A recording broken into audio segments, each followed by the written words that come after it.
లక్ష్మీ పద్మజ చెప్పే కథలకు స్వాగతం.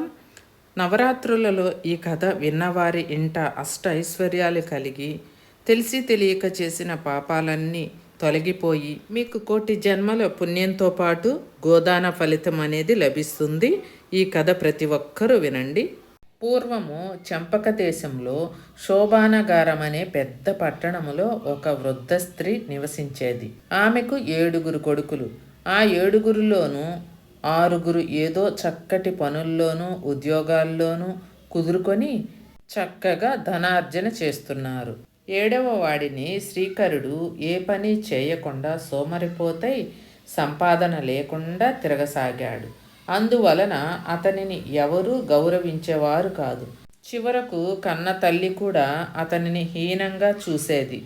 సంపాదించే కొడుకులకు షడ్రసోపేతంగా రుచికరమైన భోజనాలు పెట్టి వారు తినగా మిగిలిపోయినవి ఎంగిలి పదార్థాలను శ్రీకరుడికి పెట్టేది.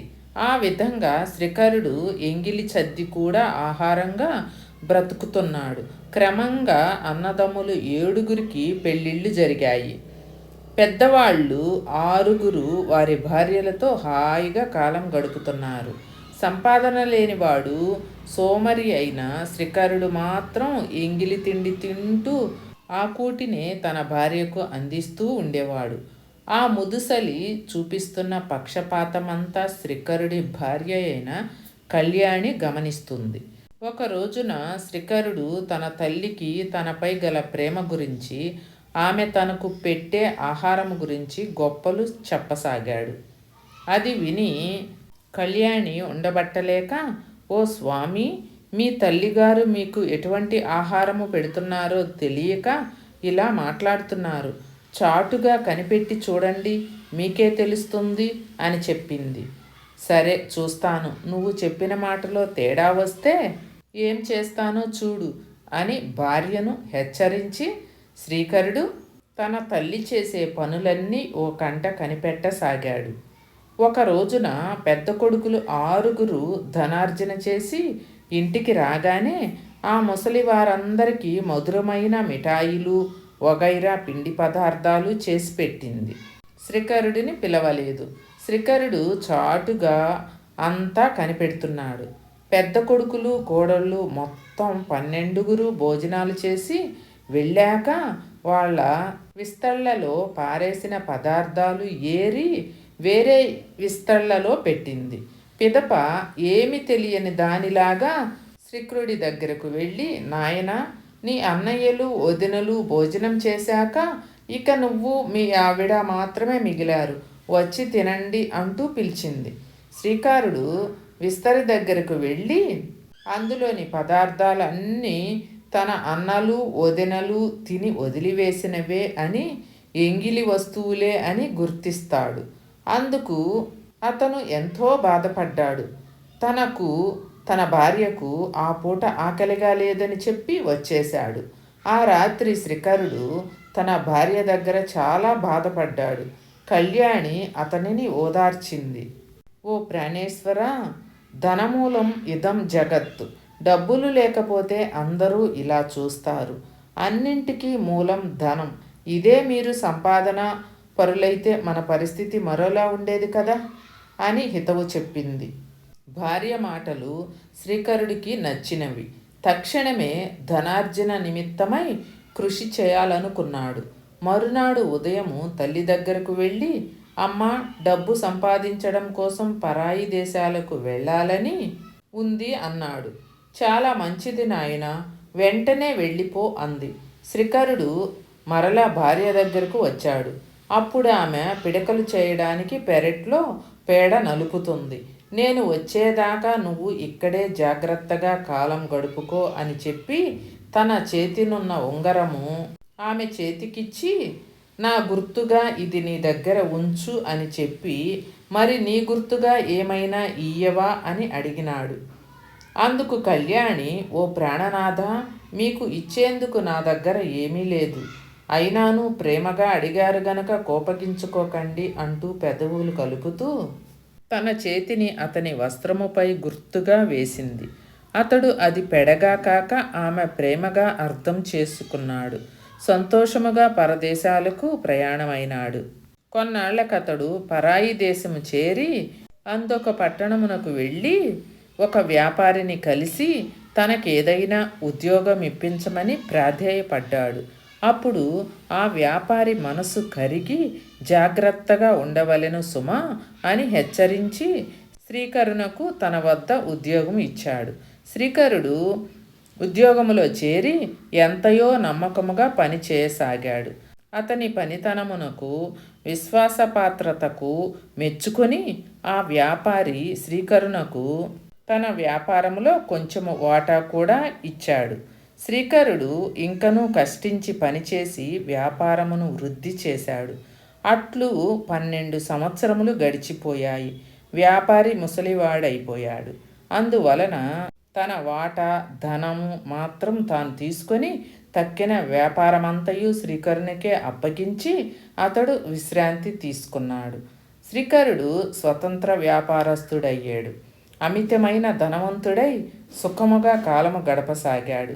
ఇచ్చట అత్తవారింటి వద్దనున్న కళ్యాణికి నానాటికి బాధలు పెరిగిపోసాగెను. అత్తగారు ఆమెను అనేక విధములుగా కష్టములు పెట్టుచుండెను. ఇంటి పని అంతయు చేయించుకొని కనీసము కొద్దిగా అన్నము కూడా పెట్టదాయ.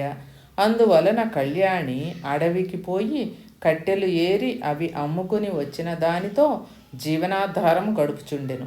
ధనార్జనకై వెళ్ళిన భర్త ఎప్పుడు వస్తాడా, తన కష్టములు ఎప్పుడు తీరుతాయా అని ఆమె ఎంతగానో ఎదురు చూడసాగింది.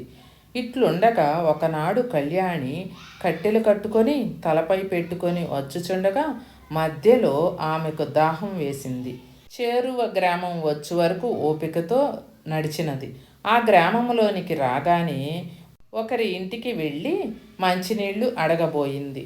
ఆ సమయముననే ఇంటివారు సంతోషిమాత వ్రతం చేసుకుంటున్నారు. ఆ వ్రత మహిమ చూచుచూ ఆమె దాహము మాటే మర్చిపోయింది.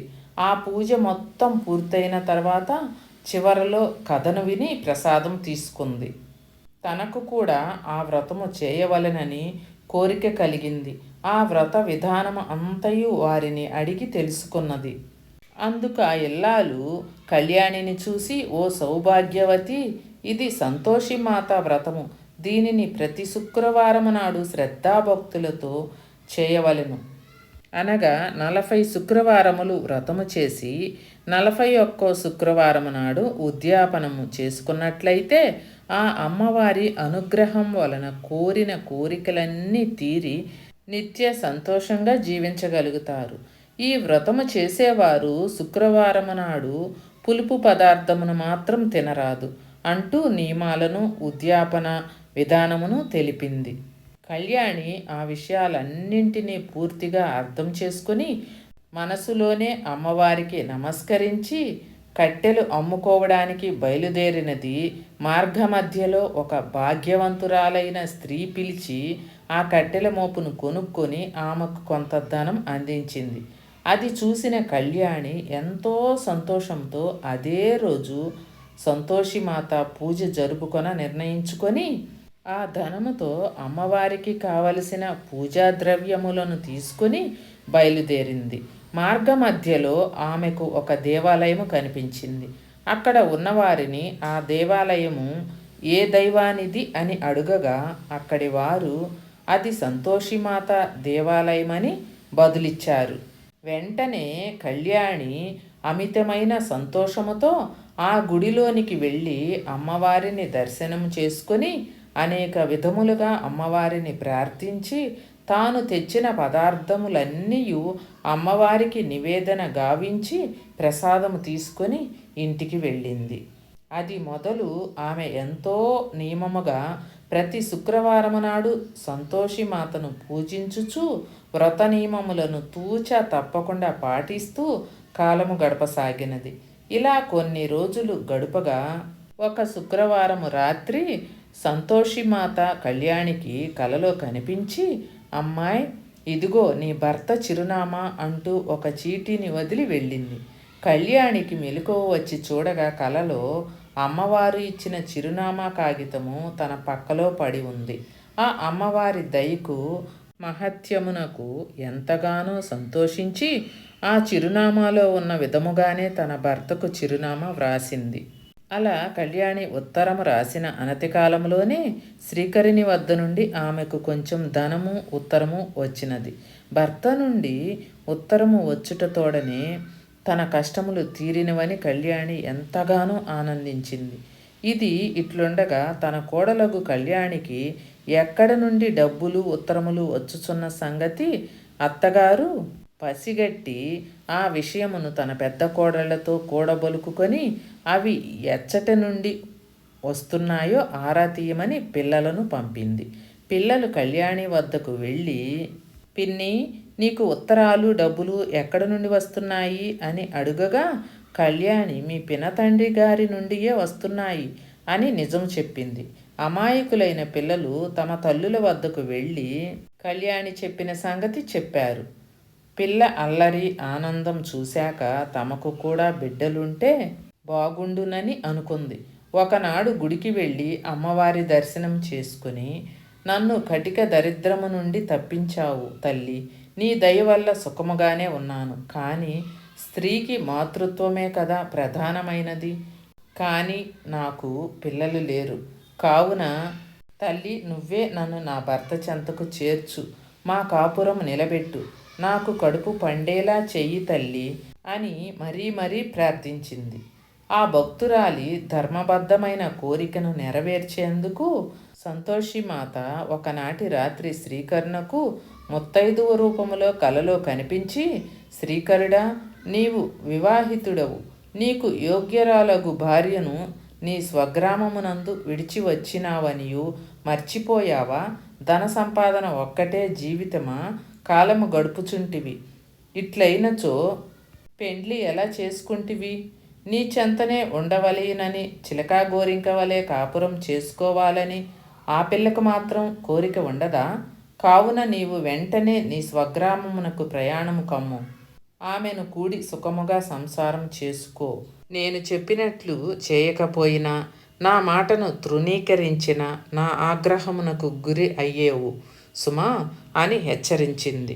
దానితో శ్రీకరుడు ఉలిక్కిపడి నిద్ర లేవగానే కలలో కనిపించినదెవరో దేవతయని భావించి చేతులు జోడించి అమ్మవారిని ప్రార్థించి, తల్లి, అన్నీ తెలిసిన అమ్మవు, నా కష్టములు మాత్రము ఎరుగవా తల్లి? ఈ వ్యాపారములో ఏర్పడిన ఇబ్బందుల వలన ఇంతకాలము కాలు కదపలేకపోతున్నాను. నా మీద దయ ఉంచి నా చిక్కులు ఎంత త్వరగా తొలగిస్తే అంత త్వరగా నేను నా గ్రామమునకు బయలుదేరుతాను. భారము నీదే అమ్మ అని మొక్కుకున్నాడు.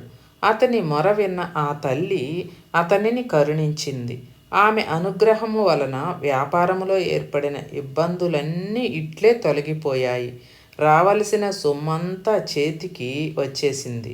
ఆ ధనమంతా మూట కట్టుకొని అమ్మవారికి నమస్కరించుకొని తన భార్య వద్దకు ప్రయాణమయ్యాడు. ఇక శ్రీకరుడు బయలుదేరగానే అమ్మవారు కళ్యాణికి కలలో కనిపించి, అమ్మాయి, నీ భర్త నీ కోసం బయలుదేరాడు. సరిగ్గా నీ భర్త వచ్చే రోజున నువ్వు నీ కట్టెల మోపును 3 భాగములుగా చేసి, ఒకటి నదీ తీరమున, మరొకటి నా గుడిలో పెట్టు. 3వది నీ తలపై పెట్టుకొని నీ భర్త నీ ఇంటి వద్దకు రాగానే అతనుకు వినబడేటట్లు మీ అత్తగారితో, ఓ అత్త, నా పొట్టు రొట్టెలు నాకు పెట్టు, ఆకలిగా ఉంది. నా చిప్పనీళ్లు నాకు పొయ్యి, త్వరగా వచ్చి మోపు దింపుకో, మెడ నొప్పిగా ఉంది అని కేకలు పెట్టు అని చెప్పి అమ్మవారు కలలోనే మాయమైపోయింది. శ్రీకరుడు నదీ తీరములో దిగేసరికి చాలా చలిగా ఉంది. ఆ చలిలో భార్య గుర్తుకు వచ్చింది. అంతలో అక్కడ కళ్యాణి వదిలి వెళ్ళిన కట్టెల మోపు కనబడింది. శ్రీకరుడు ఆ కట్టెలను మంట వేసి చలి పోగొట్టుకున్నాడు. అక్కడ నుండి తన పట్టణమునకు బయలుదేరినాడు. మార్గమధ్యలో అతడికి ఆకలి వేసింది. చేరువలో సంతోషిమాత గుడి కనిపించింది. అక్కడ కళ్యాణి వదిలి వెళ్ళిన 2వ కట్టెల మోపు కనిపించింది. శ్రీకరుడు సంతోషించి ఆ కట్టెలతో వంట చేసి భోజనం చేశాడు. కొంతసేపు విశ్రాంతి తీసుకుని ఇంటికి బయలుదేరాడు. శ్రీకరుడు గుమ్మం ముందుకు వచ్చేసరికి కళ్యాణి కట్టెల మోపుతో వచ్చి అమ్మవారు చెప్పినట్లుగానే కేకలు పెట్టింది. శ్రీకరుడు ఆమెను గుర్తించాడు. ఆమె స్థితికి బాధపడ్డాడు. ఆమె మాటలను బట్టి తన తల్లి, అన్నలు, వదినలు కలిసి ఆమెను ఎంత కష్టపెడుతున్నారో అర్థం చేసుకున్నాడు. ఆమెను దగ్గరకు తీసుకొని కన్నీరు తుడిచి ఆమెను ఓదార్చాడు. కళ్యాణిని బాధలు పెట్టిన ఆ ఇంట్లో ఉండటము ఇష్టం లేక శ్రీకరుడు వేరే కొత్త ఇల్లు కొనుక్కున్నాడు. కళ్యాణి అతను అందులో కాపురం పెట్టినారు. ప్రతి శుక్రవారం నాడు సంతోషిమాత వ్రతము చేసుకుంటూ ఆ దంపతులు ఎంతో ఆనందంగా జీవించసాగారు. అంతలో అమ్మవారి వ్రతమునకు ఉద్యాపన చేయవలసిన సమయం వచ్చినది. ఆ ఉద్యాపన ఎంతో ఘనంగా చేయాలనుకుంది కళ్యాణి. అందువల్ల పాత గొడవలు విస్మరించి అత్తగారిని, 6 తోడికోడళ్లను కూడా ఉద్యాపనకు రమ్మనమని పిలిచింది. అయితే తోడికోడళ్ళకి, అత్తగారికి మాత్రం కళ్యాణి మీద కోపం పోలేదు. ఎలాగో అలాగా ఆమెను కష్టపెట్టాలనుకున్నారు. ఆమె చేసే వ్రతానికి భంగం కలిగించాలని నిర్ణయించుకున్నారు. అందుకోసమని వాళ్ళు నియమం తప్పి కళ్యాణికి తెలియకుండా చాటుగా పులుపు పదార్థాలను వండిన వంటల్లో కలిపినారు. అంతటితో కళ్యాణికి వ్రతభంగం అయింది. వ్రత నియమాలకు విరుద్ధంగా ఆ ఇంట పులుపు తిన్నందువల్ల సంతోషిమాత ఆగ్రహించింది. ఆ కారణంగా శ్రీకరునిపై లేనిపోయిన అభాండాలు పడ్డాయి. రాజభటులు వచ్చి శ్రీకరుణ్ణి బంధించి తీసుకువెళ్ళారు. కళ్యాణి సంతోషిమాత పాదాలపై పడి విలపించింది. తన భర్తను రక్షించమని ప్రార్థించింది. పరమ కరుణామయి అయిన ఆ తల్లి కళ్యాణి నిర్దోషి కనుక ఆమెను అనుగ్రహించింది. అందువల్ల శ్రీకరుడు బంధ విముక్తుడై ఇంటికి చేరాడు. తిరిగి ఆ దంపతులు ఆనందముగా కాపురం చేసుకోసాగారు. ఒకసారి కళ్యాణిని ఆ అమ్మవారు పరీక్షించదలిచి పిచ్చి బిచ్చగత్త వలె మారువేషం ధరించి ఓ చేత్తో బెల్లము, ఓ చేత్తో శనగలు తింటూ నోటి వెంట చొంగ కార్చుకుంటూ రాసాగింది. ఆమె నోటిపైన, చేతులపైన ఈగలు ముసురుతూ ఉన్నాయి. వికృత రూపంలో ఆమె కళ్యాణి ఉన్న వీధికి వచ్చింది. వీధిలో పోయే పిల్లలు, ఆడుకునే పిల్లలు ఆమెను చూసి రాక్షసి, దెయ్యం అని కేకలు వేస్తూ రాళ్ళు రువ్వసాగారు. పిల్లలు ఆమె మీదకు విసిరిన రాళ్లన్నీ వెళ్ళి కళ్యాణి వాళ్ళ బావలకు, తోడికోడళ్లకు తగలసాగాయి. దాంతో వాళ్ళు కంగారు పడి, అమ్మో ఇదెవరో మాయల మారిది, లేకుంటే దాని మీదకు విసిరిన రాళ్ళు మన మీద ఎందుకు పడతాయి, మనకెందుకు దెబ్బలు తగులుతాయి అని ఆలోచించి భయగ్రస్తులై వీధి తలుపులు మూసివేశారు. అది గమనించిన సంతోషిమాత ఆ ద్వారాలకేసి ఒక్కసారి చూసింది. ఒక్కసారిగా ప్రళయమారుతంలా వచ్చిన గాలితో ఇంటి తలుపులు బళ్ళున తెరుచుకున్నాయి. ఇంటి మీద పెంకులు లేచిపోసాగాయి. ఇంట్లో వాళ్ళందరూ ఆ గాలి విసురుకి సరిగ్గా నిలబడలేక అటు ఇటు తూలిపోతూ పడిపోతూ ఉన్నారు. ఈ దృశ్యం అంతా చూసిన కళ్యాణి వెంటనే అక్కడ బిచ్చగత్తె రూపంలో ఉన్న ఆవిడను పరీక్షగా చూసింది. ఆమె సంతోషిమాతయే అని అనిపించింది. వెంటనే కళ్యాణి ఆమె కాళ్ళపై పడి, జగన్మాత, నువ్వు నా ఆరాధ్య దైవమైన సంతోషిమాతవే. అమాయకులైన నా బంధువులను రక్షించు, నా పరువును కాపాడు తల్లి అంటూ సవినయముగా ప్రార్థించటంతో అమ్మవారు శాంతించి చిరునవ్వుతో అదృశ్యమైనది. ఇంత జరిగినా కూడా కళ్యాణి తోడికోడళ్లకు అమ్మవారి మీద నమ్మకం కలగలేదు. ఎలాగోలా శ్రీకరుడిని, కళ్యాణిని సర్వనాశనం చేయాలనే ఆలోచన మానుకోలేకపోయారు. చివరకు ఓ రోజున పాలల్లో విషము కలిపి కళ్యాణికి ఇచ్చారు. అమాయకురాలైన కళ్యాణి తోడికోడళ్ళు ఇచ్చిన పాలను త్రాగుదామని అనుకుంది. అంతలో అమ్మవారి దయవలన శ్రీకరుడు కళ్యాణిని పిలిచాడు. అందువల్ల ఆమె పాలపాత్రను అక్కడే ఉంచి భర్త వద్దకు వెళ్ళింది. అదే సమయంలో అటుగా వచ్చిన శ్రీకరుడి అన్న కొడుకు ఆకలిగా ఉండి అక్కడ ఉన్న పాలన్నీ గబగబా తాగేశాడు. త్రాగిన వెంటనే ఆ పిల్లవాడు గావు కేకలు పెడుతూ వెంటనే నేలపై పడి చనిపోయాడు. కుర్రవాడి ఆర్తనాదాలు విని అతని తల్లి అక్కడకు వచ్చింది. కళ్యాణే పాలల్లో విషము కలిపి తన కొడుకుకి ఇచ్చి చంపివేసిందని ఊరు వాడ వినబడేలా అరుస్తూ కొడుకు శవం మీద పడి ఏడవసాగింది. అది విని ప్రజలందరూ కళ్యాణి శ్రీకరుణ్ణి నానా మాటలు అనసాగారు. అనుకోకుండా మీద పడిన ఈ హత్యానేరానికి అపనిందకి ఆ దంపతులు ఎంతగానో పరితపించారు. అయినా సరే అన్నింటికీ ఆ తల్లే ఉంది అన్న ధైర్యంతో మనసారా ఆ తల్లినే స్మరించసాగారు. భక్తులను రక్షించటములో అమ్మవారిని మించిన వారు లేరు కదా. తన భక్తులు కంటతడి పెడితే ఆ తల్లి భరిస్తుందా? అమ్మవారు వెంటనే విషం పాలు తాగిన పిల్లవాడిని బ్రతికించారు. ఆ పిల్లవాడు నిద్ర లేచినట్లుగా లేచి కూర్చున్నాడు. అంతా కలిసి కళ్యాణ్ని శ్రీకరుడిని తిడుతున్నారు. తిట్టడం చూసి అది విన్న ఆ పిల్లవాడు, అమ్మా, పిన్నిని బాబాయిని తిట్టకండి, ఆకలిగా ఉండి ఆ పాలను నేనే స్వయముగా త్రాగాను, అంతేకాని పిన్ని నాకు ఇవ్వలేదు అని చెప్పాడు. దానితో కళ్యాణి శ్రీకరులు నిర్దోషులని తేలిపోయింది. అయితే కళ్యాణి కోసం పెట్టిన పాలలో విషం ఎవరు కలిపారు అన్నది ఆలోచించారు. దానితో విషం కలిపిన తోడికోడలు తన రహస్యం దాగదని గుర్తించి తక్షణమే కళ్యాణి కాళ్ళ మీద పడి క్షమాపణ కోరుకుంది. అప్పుడు కళ్యాణి తన తోడికోడలను క్షమించింది. నేను క్షమించినంత మాత్రం చేత ఏం లాభం? అంతా అమ్మవారి చలవే, వెళ్ళి ఆ సంతోషిమాతను క్షమాపణ అడుగు అని చెప్పింది. అందరూ కలిసి ఆ తల్లిని ప్రార్థించారు.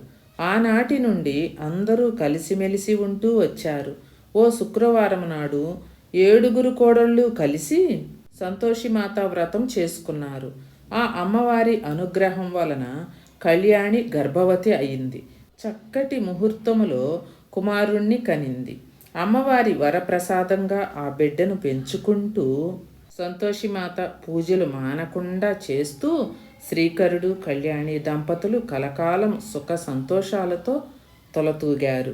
విన్నారు కదండి సంతోషిమాత కథ. ఈ కథ విన్నవారికి, చదివిన వారికి కూడా ఆ సంతోషిమాత అనుగ్రహం తప్పక లభిస్తుంది. వాళ్ళు సర్వ సౌఖ్యాలు కలిగి ఉంటారు. ఈ కథ విన్నవారి అందరి ఇంట్లో కూడా మీరు ఏ పని తలపెట్టినా ఆ పని ఇట్టే పూర్తి అయిపోతుంది. కథ విన్నారు కదండి. మీ సపోర్ట్ నాకు చాలా అవసరం అండి. ఛానల్ని సబ్స్క్రైబ్ చేసుకొని వీడియో చూస్తూ ఒక్క లైక్ కొట్టండి.